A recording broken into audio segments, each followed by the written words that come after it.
Robert Mouzas. He is currently the Deputy Director of Civil and Structures at the Ministry of Public Works in the Bahamas.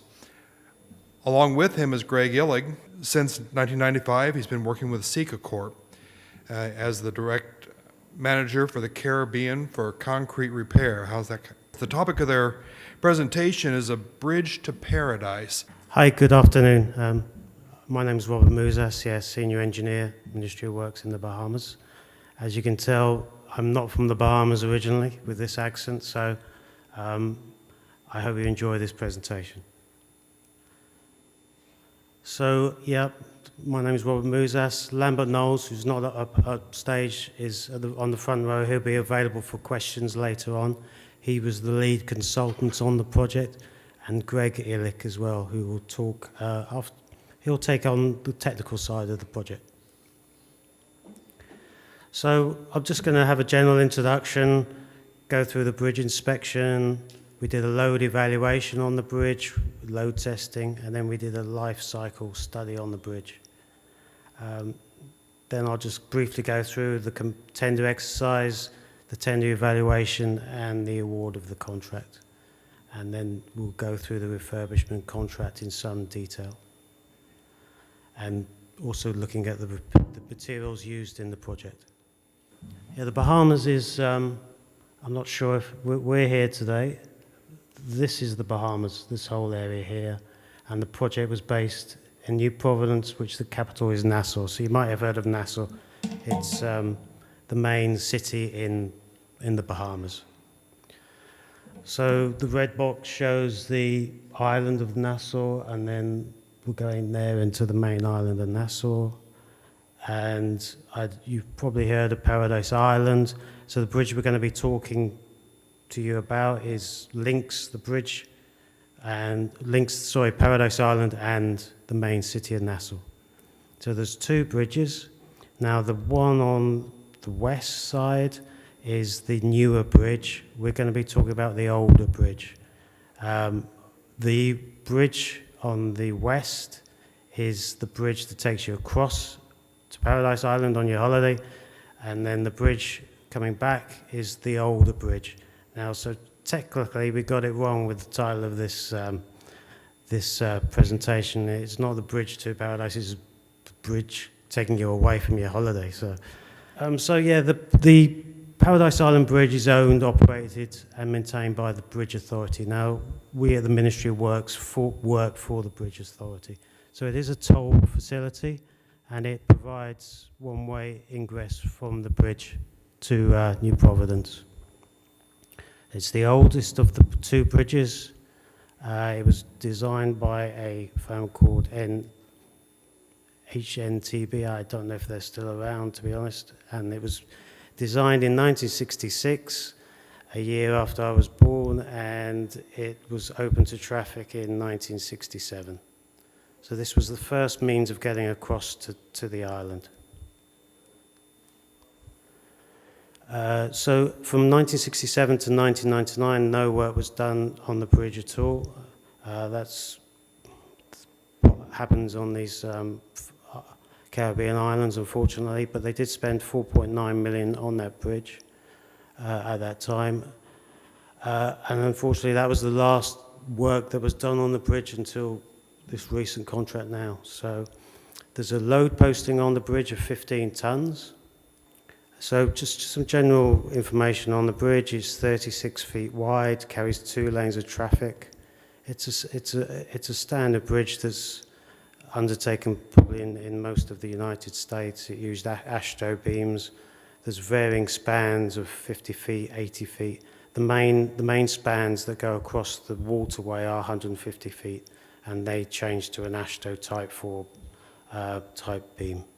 It's all concrete from the pile caps up to the pier caps. That's a general cross-section through the bridge. So you see it's not very clear, you can't really see the dimensions, but the maximum height is about 70 feet from the water level. So the 3 middle spans are navigational for boat traffic, and there's a fair bit of traffic that uses those spans. So in 2012, we engaged a local engineering firm they used the Canadian firm Parsons to do some work for the Ministry of Works. Now that work included the bridge inspection and the load evaluation and then a life cycle analysis. Basically, the inspection found that the structure was in good condition. There were some areas that needed some repair, but it was common sort of structural spalling, etc. So it was quite a straightforward contract, but there's some interesting aspects that we'll cover at a later date. So these pictures are just showing you there's some general problems that we had with the bridge. The columns there showing some spalling at the bottom. Possibly we could have used some jackets that we've just seen presented. But we didn't. And then there's some other typical concrete corrosion. We have trees growing out of abutments, and generally the whole bridge needed an upgrade. It needed quite a lot of TLC. And these are the fendering systems in the water areas that have been suffered from impact from vessels going under the bridge. It's obviously a critical part of the bridge, so we needed to repair those as part of the contract. So with the load evaluation, we couldn't strictly do it by the book because we had no drawings. So this was a big problem for us. So we couldn't work out any member capacities. We could do the live loading. Now the live loading was found to be twice as we do today, with very enhanced load factors used. And we do have some half joints or tapped ends on the bridge, so we were a bit concerned with those. So we did undertake a load test on the bridge, which actually did find that the bridge has adequate capacity for the loads, for the vehicles that use the bridge. We actually put a 50-ton vehicle on the bridge, and there was little signs of distress when we, on all these stress monitors that we had underneath the bridge, and we tested all the elements. So we were happy with that aspect, that the bridge had the capacity to carry on. But the only concern was whether there was the life cycle on the bridge. So in 2014, we did an evaluation report, and we considered 3 options. The do nothing option, the replacement of the bridge, which was costed at $50 million, and then the refurbishment. Now, it was very favourable, the life cycle costs, obviously, and so it was recommended that we undertook the 3rd option. So, yeah, there was a specific date in this report, which I don't really agree with, but 2042, that will be the end of the bridge, so there'll be a new bridge coming online. I don't think we can wait that long, but certainly the life cycle report gave us a lot of hope with the bridge if we did did a comprehensive refurbishment and carried on maintaining it. So we did pre-qualify all contractors for the project. 4 were selected as suitable. Only 3 contractors returned tenders, and a local firm called Ireland Site Development was recommended for the works, and this was based on cost, their experience in this type of work, and obviously their financial capabilities to undertake the works. The contract was signed in January 2016. The cost is $4.9 million, and the work started in February 2016 with a 42-week contract. So the main client, just to summarise, is the Bridge Authority, lead agency Ministry of Works, contractor ISD, and then lead consultants ETS and Parsons.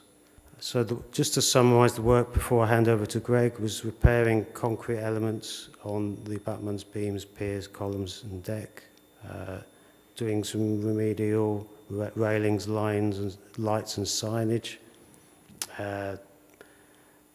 repairing the deck joints, doing some underwater repairs to the pile caps, replacing the timber fender system and doing some drainage works. Also, as part of the works was the supply of a maintenance platform or a snooper truck. Now, we didn't have anything like that in the... I'm just going to go forward. Yeah, we had nothing like this in the Bahamas, so it was very difficult to maintain the bridge. So that's one of the reasons nothing was done. So as part of the contract, we did get the contractor to purchase the access platform so he could use it during the bridge, and then after the contract, it would become the ownership of the government of the Bahamas, so we can use it to maintain all our bridges in the country. So. So I'm not sure if you noticed, but when you win the Masters, you get to wear a green jacket. When you present at the National Bridge Preservation Conference, you get to wear a navy blue jacket. All of us are all wearing navy blue jackets, so that's the prize, I guess, for when you present. So I put this picture up there because it really depicts the beauty of this location. And that's why we entitled the name of the project Bridge to Paradise, because really on the other end of this bridge is paradise. I mean, between the color of the water, the beaches, if you've ever been to Atlantis, the aquarium and the water park, I mean, it's a spectacular sight. So the bridge is very important to the government of the Bahamas and to all of the businesses on Paradise Island, because it transports the people, in this case on this bridge, it transports the people off the island. But if the bridge were to be having to be taken down for any period of time, there would be some pretty significant economic impact to the government of the Bahamas. So it was a critical project to be done.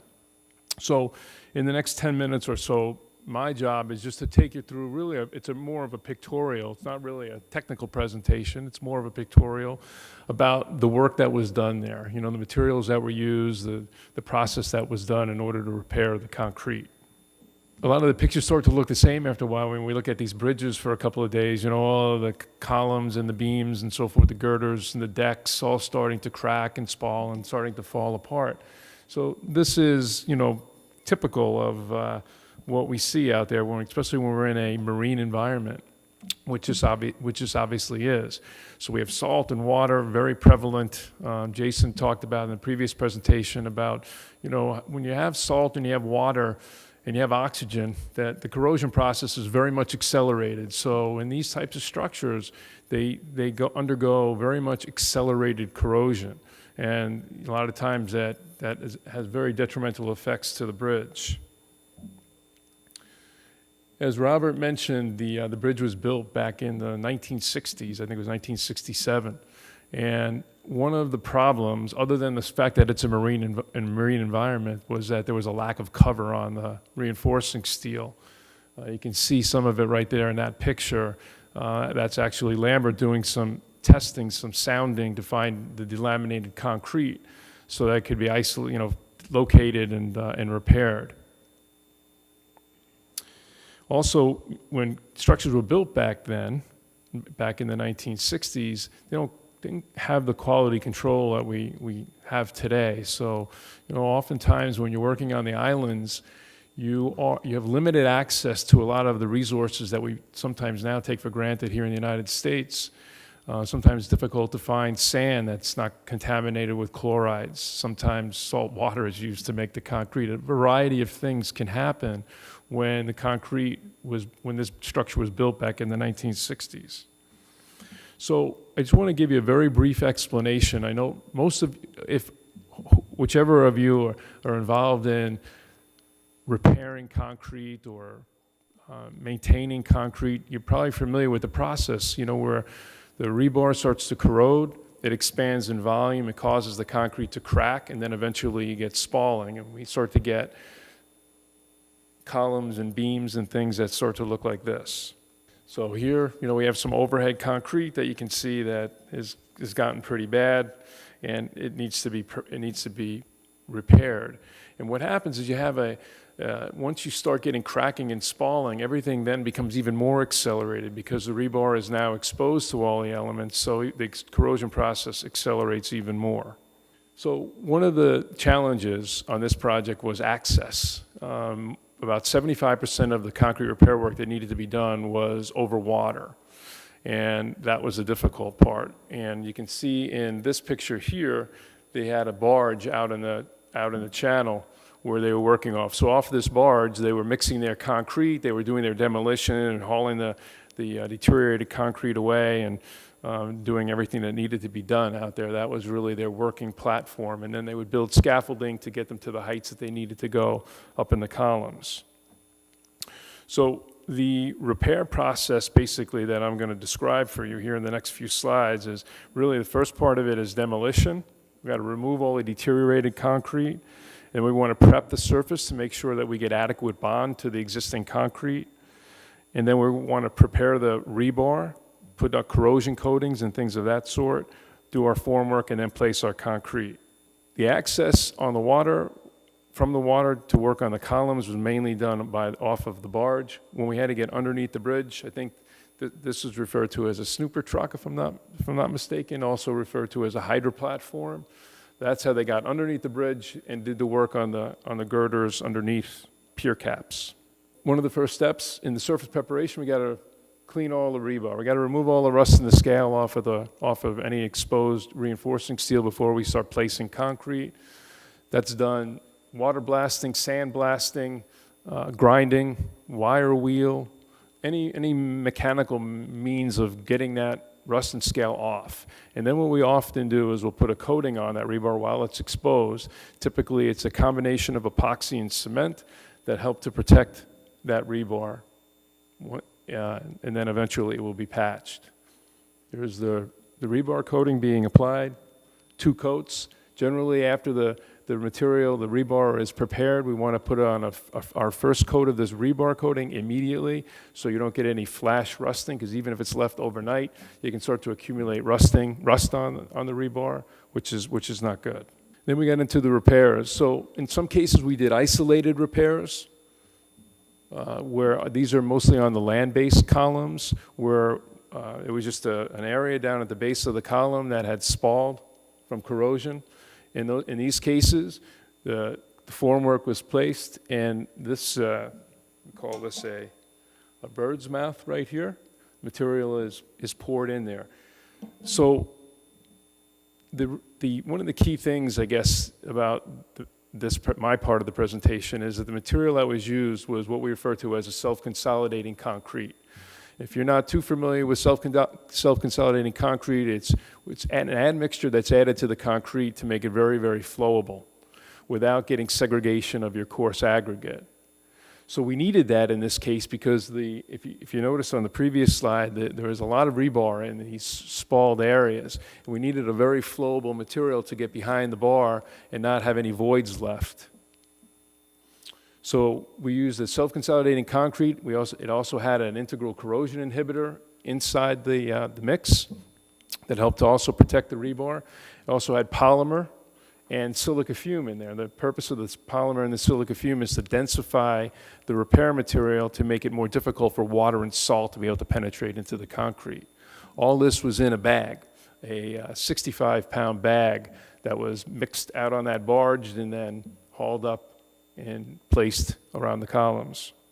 When we got to the columns that were on the water, at first the plan was to encase the bottom of the columns 20 feet from the top of the pile cap, 20 feet up. As they progressed into the job, Lambert and Robert and the contractor got together and they felt that it was be more economical. Let me back up for a second. What was going to be done on the upper portion of it, they were going to apply a migrating corrosion inhibitor, try to slow down the corrosion process in that area that was not in need of repair. What they found is that it would be more beneficial to do the entire top to bottom, from pier cap to pile cap, encapsulated in 6 inches of this concrete material, to provide extra cover for the steel. Also had the corrosion inhibitor in it and all the other ingredients in the material to help protect it from the water and the salt. So that's what they did. And then one of the last parts of it, after all the repairs were done, they took steps to protect the concrete. So just like in the material, in the concrete material that was placed, protective coatings were applied on all the concrete elements that this coating was polymer modified so that it prevented salt and water from entering into your concrete. So it also had an effect in slowing down the corrosion process. So it was a redundancy built into it. We have all of these repair materials that have all the corrosion inhibitors, and we coated the rebar to try to prevent corrosion, coating on top. So all these redundant steps built into the process to try to help to slow down the corrosion process. And just a couple of slides to show you some before and after photos. On the left is the before, and then after on the right. Interestingly here, on this repair, to repair the pile caps, there was a lot of, or some, underwater repairs that needed to be done. And in that case, what had to be done is that same material that was used to repair the columns was used, except that when you're placing concrete underwater, you get a lot of the fines start to wash away. So we had to use an anti-washout admixture that was added on site to keep it all congealed. And then they pumped this material in from the bottom of the formwork and filled the forms with it. This last slide here, or second to last slide, is just a video. This is drone footage of the completed project. It's just a minute long, so not too long.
Any questions for any of us?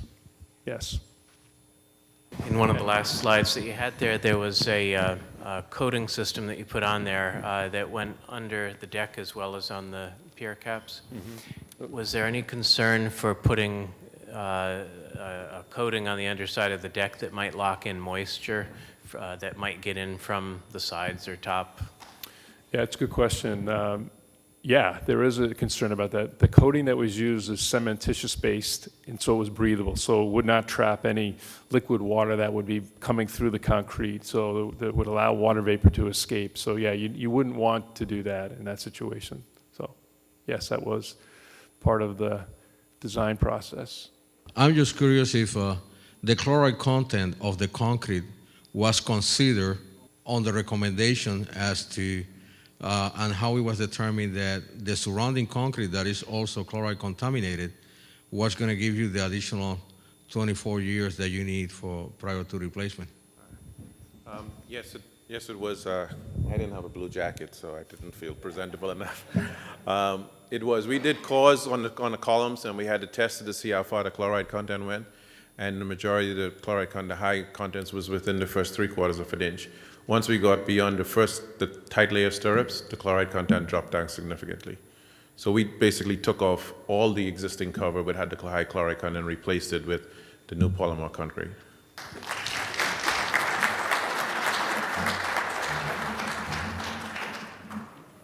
The preceding was produced by the National Center for Pavement Preservation. More information can be found on the web at pavementpreservation.org. Additional support provided by Michigan State University.